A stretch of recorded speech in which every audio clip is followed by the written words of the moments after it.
Assalamualaikum warahmatullahi wabarakatuh. Perkenalkan, nama saya Frianka Zikra dari 12 MIPA 5, nomor presensi 33. Di sini saya akan membahas materi biologi kelas 12 tentang penyimpangan semu hukum Mendel. Baiklah, selamat menyaksikan.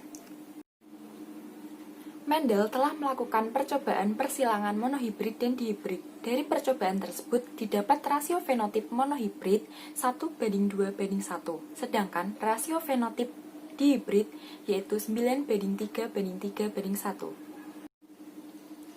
Namun, pada kenyataannya tidak semua persilangan menghasilkan rasio fenotip yang sama seperti hukum Mendel. Ada beberapa kasus yang menghasilkan rasio fenotip menyimpang dari hukum Mendel.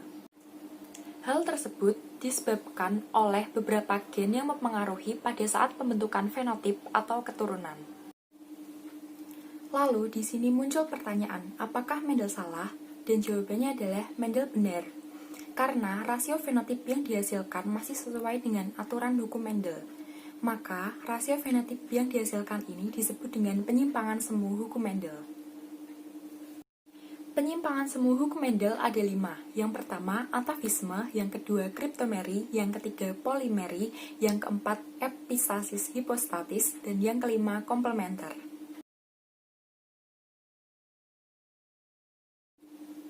Kasus yang pertama yang akan saya bahas adalah atavisme. Atavisme adalah interaksi antar gen yang menghasilkan filia atau fenotip yang baru, yang tentunya berbeda dari induknya.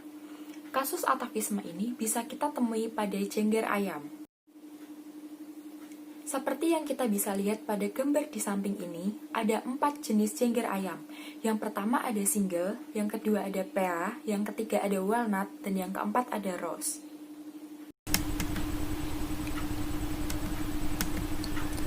Seperti yang kita ketahui, terdapat 4 jenis jengger ayam, diantaranya walnut, rose, pea, dan single dengan genotip sebagai berikut. Lalu, dilakukan persilangan antara rose dan pea dengan genotip rose R besar P kecil, dan genotip pea R kecil, P besar. Lalu, didapat keturunan pertama F1, yaitu R besar R kecil, P kecil, yaitu walnut.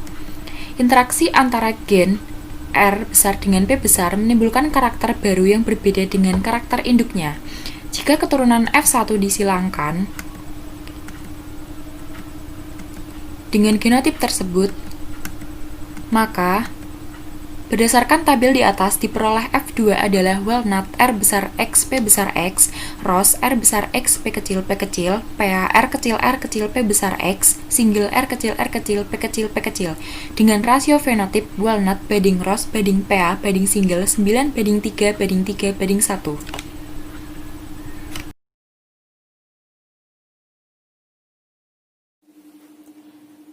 Kasus kedua yang akan kita bahas adalah kriptomeri. Kriptomeri berasal dari kata kriptos yang artinya tersembunyi. Kriptomeri sendiri adalah suatu peristiwa tersembunyinya gen dominan jika tidak berpasangan dengan gen dominan lainnya. Jadi, jika suatu gen dominan tidak berpasangan dengan gen dominan lainnya, maka sifatnya akan tersembunyi atau kriptos. Kasus kriptomeri ini sendiri bisa kita temui pada kasus persilangan bunga Linaria marokana. Bunga Linaria marokana memiliki 4 gen. Yang pertama ada A besar, yaitu terbentuk pigmen antosianin. Lalu A kecil, yaitu tidak terbentuk pigmen antosianin.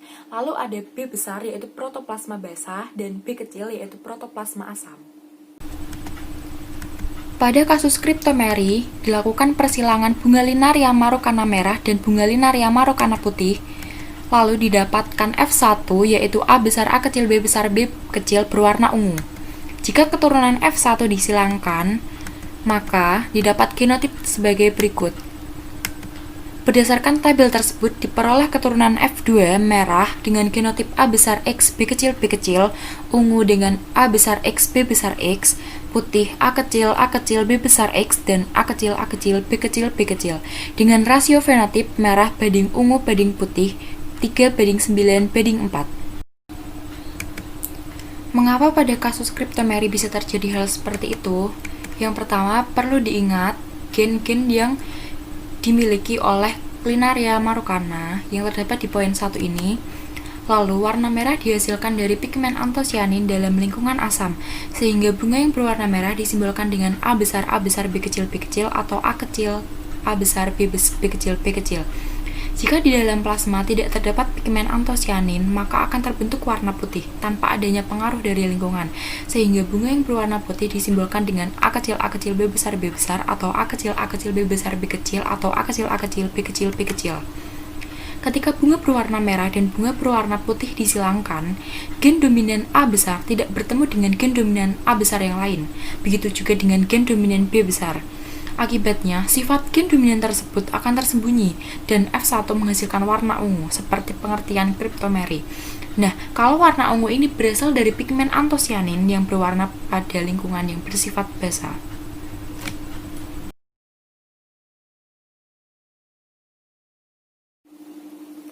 Kasus yang ketiga adalah polimeri. Polimeri adalah interaksi antar gen yang bersifat kumulatif, yaitu saling menambah.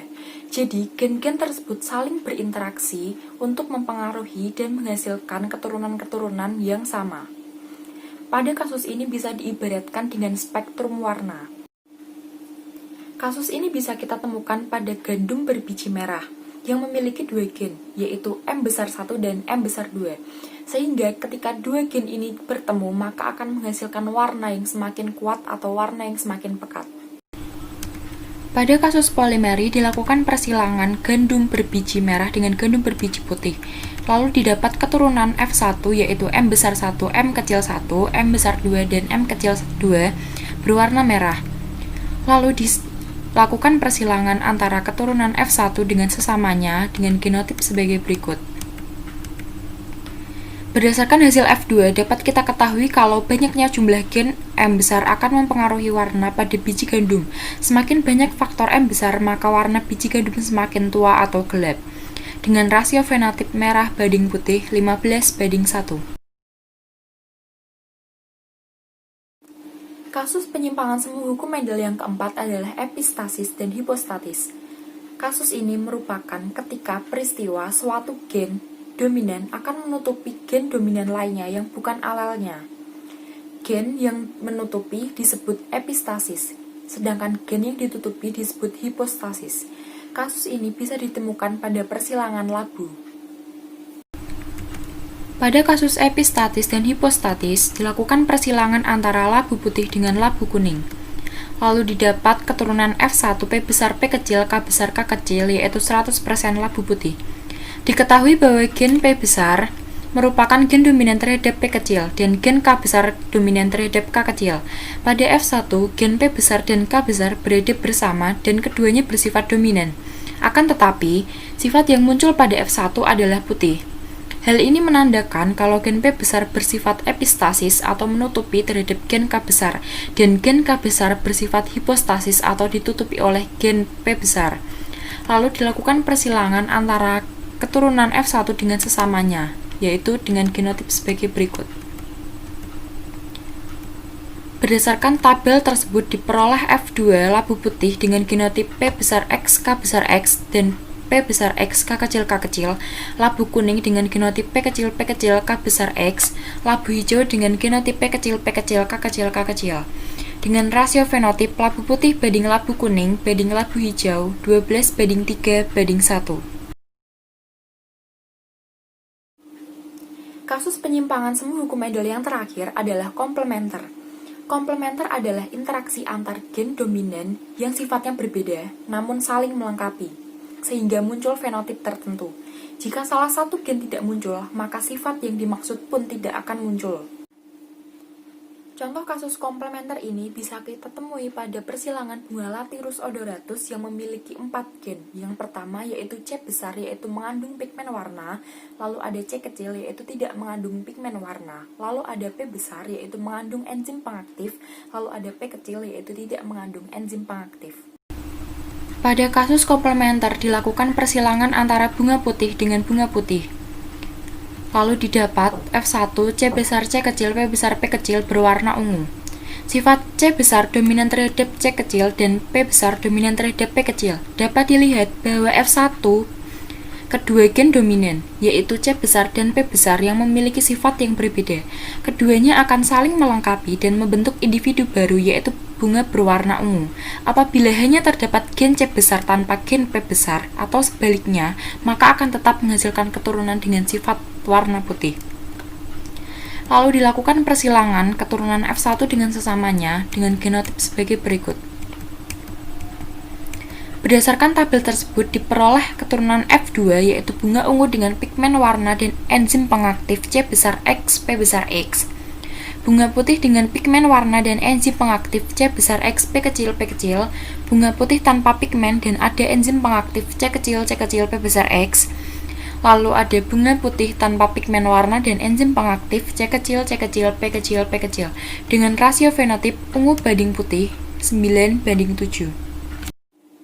Nah, kita telah selesai membahas kelima kasus penyimpangan semu hukum Mendel. Dari semua rasio fenotip yang kita dapat kita simpulkan bahwa rasio fenotip tersebut merupakan pengembangan dari rasio fenotip milik Mendel, yaitu 9:3:3:1. Nah, semua kasus itu disebut penyimpangan semu hukum Mendel karena mereka masih menggunakan hukum Mendel sebagai dasarnya. Sekian materi yang dapat saya sampaikan tentang penyimpangan semu hukum Mendel. Saya harap semua yang menonton video saya diberikan kesehatan selalu dan terhindar dari paparan virus corona. Jangan lupa selalu menerapkan 3M, yaitu mencuci tangan, memakai masker, dan menjaga jarak. Sekian dari saya, terima kasih. Wassalamualaikum warahmatullahi wabarakatuh.